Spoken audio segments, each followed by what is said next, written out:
ये लेक्चर उन वकला के लिए हैं जिनको अल्लाह का खौफ नहीं है, जिनको मरना याद नहीं है, जिनके लिए ये दुनिया ही सब कुछ है। ये उनके लिए है। ये उन ब्यूरोक्रेट्स के लिए है जिनके लिए दुनिया सब कुछ है। ये उन सियासतदानों के लिए जिनके लिए दुनिया सब कुछ है। ये उन नस्र व रसूख वाले आदमियों के लिए जो आखरत को भूल चुके हैं, जो इस चीज़ को जहन में नहीं लाते कि कल को क़यामत वाले दिन हमने ईच एंड एवरी एक्ट का जवाब देना है।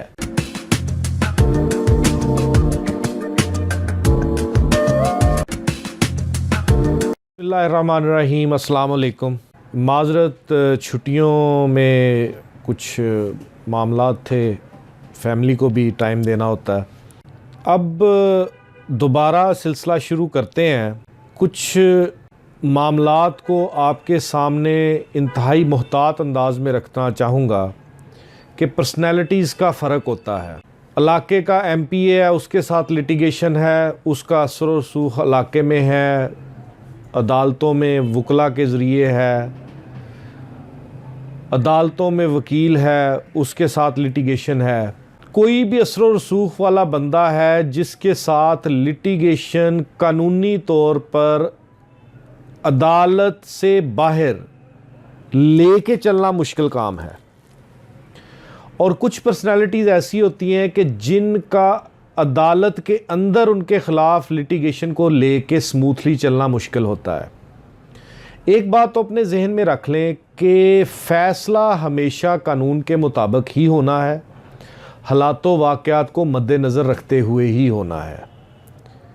अब आपका अपोनेंट समाजी तौर पर कितना असर व रसूख वाला है, इसको मीट विद करना, इससे नबर आज़मा होना एक बहुत ही बड़ा मरहला है जो कि एक आम लिटिगेंट को मुश्किल पेश आती है इस मरहले से गुज़रने के लिए। लेकिन अगर आप अपने आप को कूल डाउन रखेंगे, अगर आप अपने आप को बिल्कुल पुरसुकून रखेंगे और सोच समझ के तहत जज्बाती हो के नहीं चलेंगे, तो फिर आपके लिए कोई मुश्किल नहीं। फ़र्ज़ करें कि अगर एक वकील जो है वो आपका अपोनेंट आ गया, एक सियासतदान आपका अपोनेंट आ गया, एक ब्यूरोक्रेट आपका अपोनेंट आ गया, एक पुलिस वाला आपका अपोनेंट आ गया आपकी लिटिगेशन में, तो इसमें जोश से ज़्यादा होश से काम लें। पहले तो आप ये अपने आप को बावर कराएं कि जगह जगह रोने से आपको कुछ नहीं मिलेगा। आपने इस अक्ल को इस्तेमाल करना है। अब फ़र्ज़ करें कि एक MPA है, MNA है, कोई पॉलिटिशियन है, वो आपकी रसाई अदालत तक नहीं होने दे रहा फिज़िकल, तो आपको चाहिए कि आप एक अच्छा वकील एंगेज करें और कोशिश ये करें कि वो कानून के पैरामीटर्स में रहते हुए आपको कम से कम अदालत में बुलाए और अदालत के अंदर रहते हुए वो आपका केस फाइट करे। ईमानदारी पहली शर्त है। दूसरी बात ये आ गई कि अगर कोई ब्यूरोक्रेट है तो फिर आपको विजिलेंट रहना चाहिए। क्या उस ब्यूरोक्रेट का किसी भी किस्म का कोई तल्लक वास्ता प्रिजाइडिंग ऑफिसर के साथ तो नहीं है, जज के साथ तो नहीं है? अगर आप उस पे रैकी करते हैं और आपको ये इल्म आ जाता है कि इस ब्यूरोक्रेट का, इस पुलिस ऑफिसर का, इस सियासतदान का, इस वकील का, इस जज के साथ तल्लक वास्ता है, तो फौरी तौर पर केस उससे ट्रांसफ़र करवा लें। अच्छा जज होगा तो खुद ही ट्रांसफ़र कर देगा, अच्छा जज नहीं होगा तो वो कुंडली डाल के बैठ जाएगा उसके ऊपर कि अब तो किसी तरह से जाए तो जाए, मैंने नहीं भिजवाना।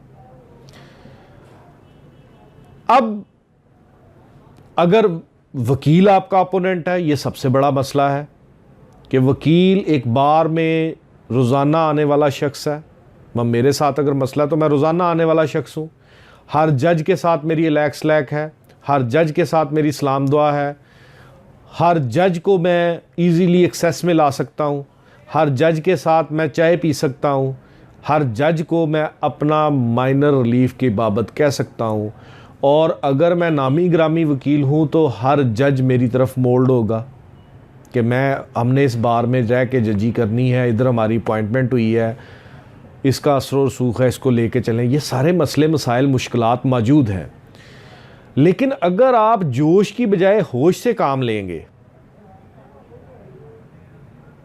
तो आपके सामने बेशुमार स्टेप्स आएंगे जिससे आप ये साबित कर सकें कि इंसाफ के तकाजे पूरे करते हुए इंसाफ का हसूल इस पर्टिकुलर तहसील या डिस्ट्रिक्ट में जो है वो काबिल अमल नहीं हो सकता, वो इंसाफ नहीं मिल सकता, वो नामुमकिनात में है।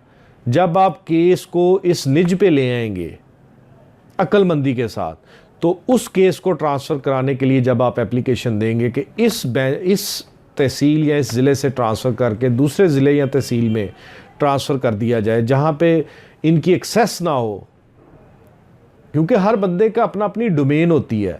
वकील हूँ, पूरे पाकिस्तान के लिए वकील हूँ, इसमें कोई शक व शुबा नहीं।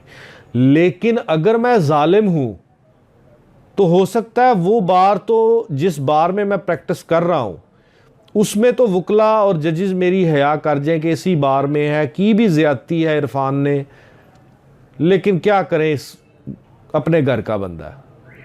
तो फिर किसी तरह उसको ट्रांसफ़र करवा के किसी और तहसील या डिस्ट्रिक्ट में ले जाएं। वहाँ पे आपको कोई ना कोई वकील साहब ऐसे मिल जाएंगे जो सीना सपर हो जाएंगे कि हाँ आपके साथ ज़्यादती हुई है और वकील साहब ने ज़्यादती की है, इन ब्यूरोक्रेट साहब ने ज़्यादती की है, इन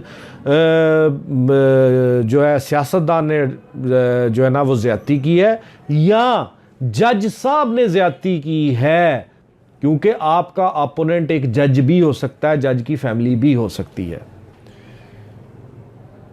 अभी इतना काल नहीं पड़ा, आपको मिल जाए। लेकिन लुब्बे लबाब कहने का ये है कि आप किसी तरह ऐसे हालात पैदा कर दें कि आपके पास वाज़िया ग्राउंड्स आ जाए कि अगर ये यहाँ से ट्रांसफ़र ना किया गया तो मुझे इंसाफ नहीं मिल सकता। ये लेक्चर उन वकला के लिए नहीं है जो बेचारे खुद राइट पे हैं और खुद पिस रहे हैं और खुद वकील होने के नाते बेचारे शर्मसार होके बड़े बैक एंड पे जाके और बड़ा सिलसिलाकार कर रहे हैं, वो बेचारे फंस गए हैं। ये उन वकला के लिए हैं जिनको अल्लाह का खौफ नहीं है, जिनको मरना याद नहीं है, जिनके लिए ये दुनिया ही सब कुछ है। ये उनके लिए है। ये उन ब्यूरोक्रेट्स के लिए है जिनके लिए दुनिया सब कुछ है। ये उन सियासतदानों के लिए जिनके लिए दुनिया सब कुछ है। ये उन नस्र व रसूख वाले आदमियों के लिए जो आखिरत को भूल चुके हैं, जो इस चीज़ को जहन में नहीं लाते कि कल को क़यामत वाले दिन हमने ईच एंड एवरी एक्ट का जवाब देना है। जब आप उस डोमेन से बाहर निकल जाएंगे, उस असर रसूख से बाहर निकल जाएंगे, इसका एक और फ़ायदा होगा। अगर इस वजह से कि ये बंदा असर रसूख वाला है वो उस डोमेन से निकल जाते हैं तो यकीन करें इंसाफ आपका मुंतज़र होगा कि आओ और मुझे ले जाओ। उम्मीद करता हूँ कि मैंने आपको इस बारे में बता दिया।